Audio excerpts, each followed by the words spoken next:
یہ ذرا گنیے گا میرے ساتھ کتنے کچن کے ٹولز پڑے ہیں. 1 2 3 4 5 6 7 8. ٹھیک ہے. ان میں سے سالن نکالنے کے لیے کون سا کام آتا ہے؟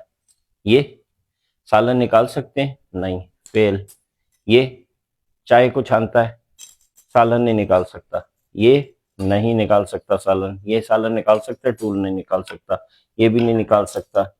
یہ بھی نہیں نکال سکتا. یہ بھی سالن نہیں نکال سکتا. سالن کون سا نکال سکتا ہے؟ یہ نکال سکتا ہے نا. یہ پاس ہوا، باقی یہ سارے فیل ہو گئے. یہی ریسرچ کہتی ہے کہ 8 میں سے 1 2 3 4 5 6 7 8 میں سے ایک فرد ہے جو رٹا لگا کے پاکستانی ایگزام میں کامیاب ہونے کی صلاحیت رکھتا ہے، یہ والا. تو اس کا مطلب ہے کہ یہ سارے فیل، ان کو فارغ کر دیں. یہ کسی نہ کسی کام آتے ہیں. ان کو ٹیسٹ کرنے کا طریقہ صرف رٹا نہیں ہے. یہی ہمارا پرابلم ہے، یہی ہمارا مسئلہ ہے.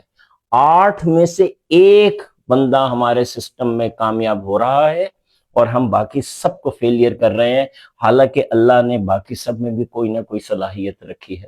جب تک ہم ہر ایک کی اپنی صلاحیت کو چیک نہیں کریں گے نا، مثلا کہ یہ چھری میں یہ چیک نہیں کریں گے کہ یہ تیز ہے کہ نہیں، اس وقت تک ہم کامیاب نہیں ہو سکتے ایز اے نیشن.